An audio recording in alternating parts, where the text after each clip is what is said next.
안녕하세요. DDR 부동산 연구원의 서영창입니다. 이번 시간에는 개발행위 허가의 마을 안길이 2.3m라서 반려된 사례입니다. 질문: 강원도 무슨군 무슨면 계획관리지역 임야에 단독주택을 짓기 위해 2014년과 2022년 개발행위 허가를 신청했는데 진입로가 3m가 되지 않는다는 이유로 반려되었습니다. 현재 진입로는 지목이 도로인 국유로서 너비가 2.4m 이상입니다. 답변: 건축 신고에 의제된 개발행위 허가이든 건축 목적의 개발행위 허가이든 법령에서 허가권자에게 위임된 개발행위 허가의 재량권은 막강합니다. 다만 신청자가 재량권의 일탈 남용을 입증할 수 있다면 법원은 반려 처분을 취소할 수 있으므로 개발행위 허가에서 진입로의 너비를 요구할 수 있는 재량권의 범위를 찾아봐야 할 것입니다. 그림을 보시면 오른쪽 위에 있는 임야에 단독주택 신청을 했습니다. 아래쪽 밑에 파란색의 길이 국유인 도로로서 마을 밑에, 그러니까 2차선 도로에서부터 마을을 지나서 약 2km 이상 이렇게 올라오다가 산을 넘어서 뒷동네로 넘어가는 이 길입니다. 뭐 100년도 넘은 오래된 길이죠. 그런데 산을 넘기 전 마지막 임야인 것이죠. 그래서 이 부분에 대해서 너비 3m를 지자체는 고집하고 있는 겁니다. 첫 번째, 건축허가 및 개발행위 허가에서 진입로 확보 의무에 대한 입법 취지를 우리는 봐야 할 것입니다. 건축허가에서 신청자에게 접도 의무를 부여한 목적은 그 건축물 이용자의 편의와 긴급시 피난 차량의 통행로 확보입니다. 즉 허가권자는 건축물 대지에 진입로가 있어야 화재 등 긴급한 상황이 발생했을 때 소방 차량이 드나들 수 있어서 국민의 생명을 지킬 수 있기 때문입니다. 법제처 유권 해석이나 대법원 판례 등은 읽어보시기 바랍니다. 또한 대지의 개발행위 허가, 그리고 형질 변경 목적의 개발행위 허가에서 진입로는 도시계획이 없었던 비도시 지역을 개발할 때 부족한 기반 시설로 인해서 난개발을 방지하고, 현재 국토의 84% 정도가 비도시 지역이고 또 녹지 지역까지 포함하면 약 96%가 도시계획 시설인 도로가 부족한 것이죠. 그래서 비도시 지역만 해도 국토의 84%입니다. 그래서 이런 도시계획 시설이 없음으로써 발생되는 난개발 또는 기반시설이 없음으로써 그걸 해결하기 위해서 개발행위 허가에서 진입로 확보를 의무하고 있는 것이죠. 건축물은 건축법의 접도 의무 기준에 맞는 기반시설이 필요하기 때문에 신청자에게 확보 의무를 부여하는 겁니다. 건축허가 및 개발행위 허가에서 말입니다. 자, 그 다음 두 번째는 도로 등이 미설치된 지역에서 개발행위 허가 기준을 법령에서 허가권자에게, 지자체 장인 허가권자에게 위임한 근거입니다. 개발행위 허가에서 기반시설인 진입로 기준은 국토계획법 58조 1항 및 3항에 의한 시행령 제56조에 근거한 별표 1의 2에 규정되어 있는데, 그 세부적인 검토 기준은 국토부 장관이 개발행위 허가 운영 지침으로 정하고 있습니다. 이 별표 1의 2에는 개발행위 허가에서 여러 가지 기준이 있지만 도로, 수도, 하수도가 미설치된 지역에서의 건축물의 건축은 원칙적으로 불허하되, 도로, 수도, 하수도 등 기반시설이 없는 곳은 원칙적으로 건축물의 건축을 불허하되, 무질서한 개발을 초래하지 않는 범위 내에서 도시군 계획 조례로 정할 수 있다고 되어 있습니다. 그리고 도시계획 조례에서 정하지 않는 기준은, 정하지 못한 기준은 개발행위가 운영 지침의 규정에 따라야 합니다. 법제처 유권 해석 하나 보겠습니다. 국토계획법 제58조 1항 5호 및 시행령 별표 1의 2 제2호 과목 2에서는 도로, 수도, 하수도 등의 기반시설의 확보와 무분별한 개발의 방지를 위해 도로 등의 기반시설이 설치된 지역에서만 건축물의 건축을 허가하도록 규정하면서 그에 따라 설치하는 도로를 건축법 도로로 한정하거나 도로 위치를 지정 공고할 것을 요구하고 있지 않으며 너비에 대해서도 제한을 두고 있지 않은 바, 이는 건축법 도로에 해당하지 않더라도 실제 도로로 사용될 수 있을 정도이면 건축물의 건축에 대한 개발행위를 허가하도록 하려는 취지라 할 것입니다 라고 법제처 13-0363-0553에서 유권 해석하고 있습니다. 그러니까 개발행위가에서 기반 시설은 꼭 건축법 도로로 이해야 되는 것은 아니고 또 건축법 도로로 지정해서 위치를 지정 공고할 필요도 없으며 너비에 대한 제한도 두고 있지 않다고 법제처는 유권 해석하고 있습니다. 다음 세 번째, 개발행위가 운영 지침에서 진입로 기준입니다.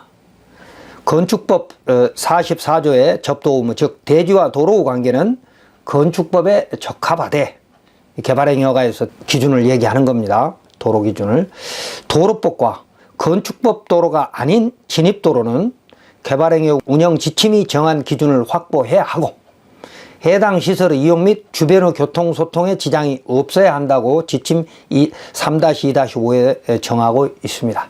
또한 대지와 건축물의 규모, 종류에 따라 진입로의 너비는 다릅니다. 예를 들면 개발행위가 면적이 5,000제곱미터 미만이면 4m 이상의 진입로를 확보해야 하나 1,000제곱미터 미만의 단독주택, 일종근생 2,000제곱미터 미만의 농업용 시설은 마을 안길 및 농로를 진입로로 사용할 수 있는 예외가 개발행위가 운영 지침에 있습니다. 그러므로 자동차 통행이 거의 없는 막다른 도로와 같은 곳은 자동차 통행이 가능한 너비 2-3m 정도를 마을 안길 및 농로로 볼 수도 있을 겁니다. 개발행위가 면적에 따른, 그러니까 개발 규모에 따른 진입로 기준은 그 표를 보시기 바랍니다. 다음 네 번째, 단독주택 등에서 예외를 두어서 재량적 판단을 해야 하는 이유입니다. 전국적으로 농촌마을의 경우 마을길이 대부분 3m 내외의 도로입니다.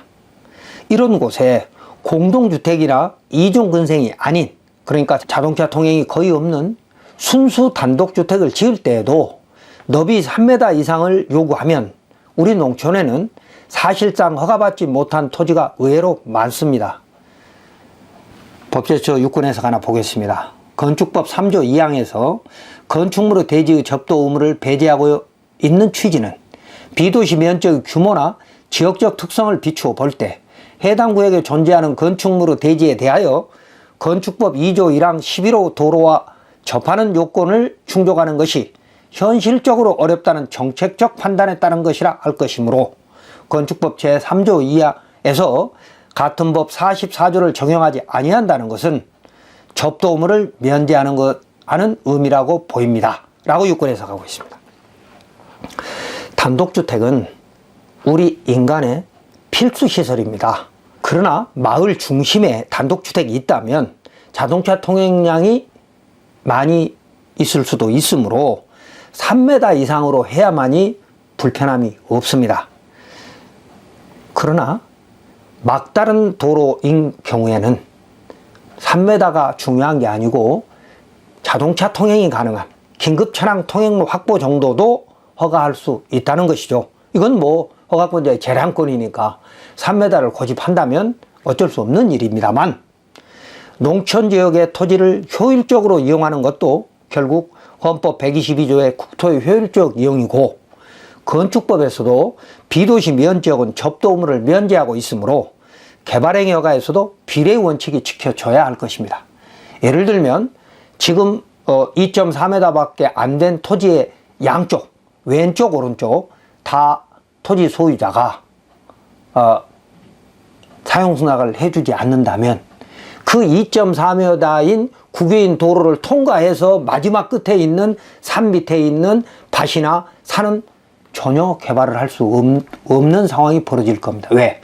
개인한테는 수용권이 없기 때문에요. 자, 그러면 이건 비례 원칙에 어긋날 수도 있다는 것이죠. 다섯 번째, 너비 3m 이상을 일률적으로 적용하겠다는 한 군 내에 전체 일률적으로 적용하는 것은 재량권의 일탈 남용이 될 수 있습니다.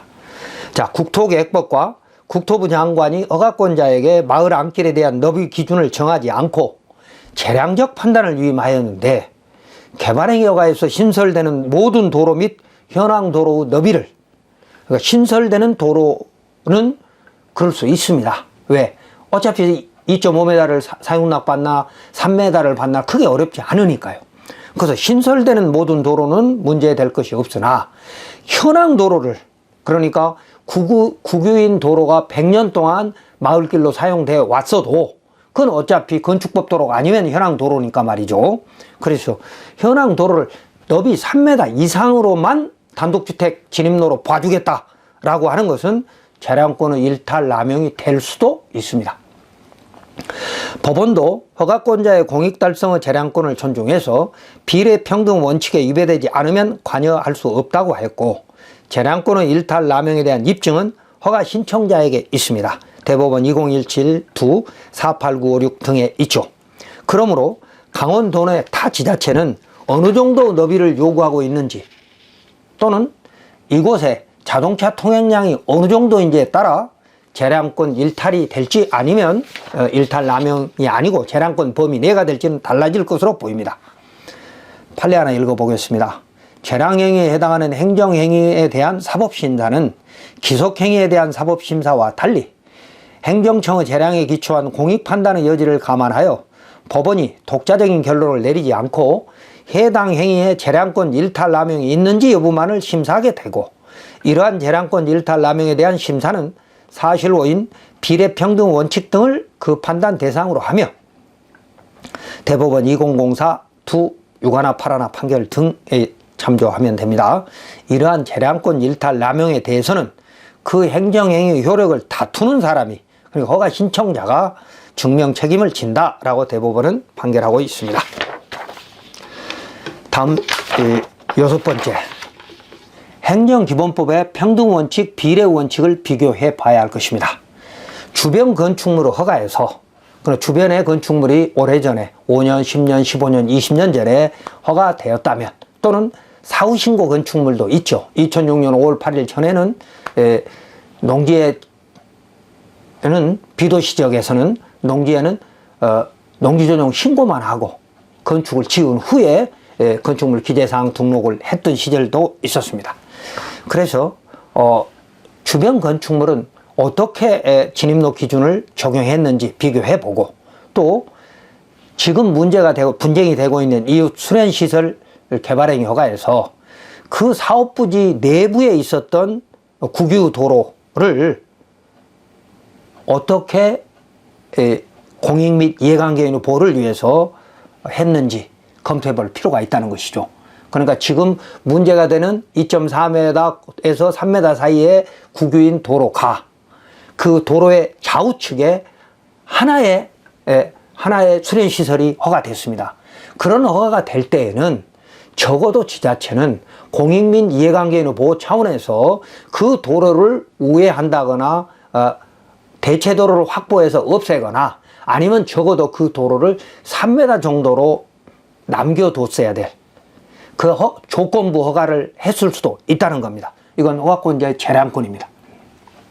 또한 자동차 통행이 가능한 너비 2.4m 이상의 도로가 있는데도 수용권도 없는 일반인에게 3m 이상을 확보하라는 것은 비례 원칙에 어긋나고, 주민들 간의 통행권 분쟁을 사적 자치의 영역이라면서 허가청이 방관하고 있는 것은 일종의 직무 태만일 수도 있으므로 동네 이장, 면사무소, 군의원, 감사부서, 권익위 등의 고층 민원을 제기할 수도 있을 것입니다.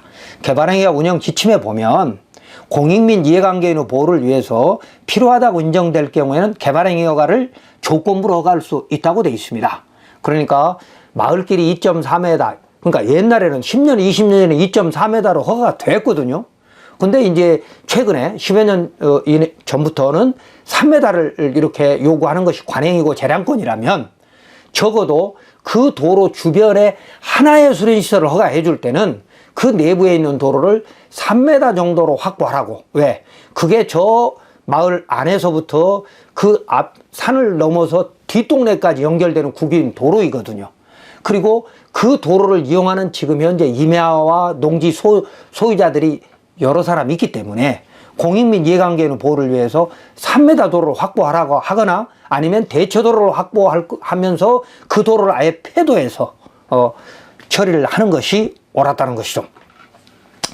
자, 이번 시간 정리하면 개발행위 허가에서 허가권자의 재량권은 막강하지만 그 재량권도 법률이 위임한 범위 내이므로 너비 3m 이상이 법률 규정에 없다면 행정기본법의 비례평등 원칙에 위배돼서 재량권의 일탈 남용에 해당될 수 있을 수도 있으므로 그런 일탈 남용에 해당될 수 있는 자료 등을 찾아봐야 할 것입니다.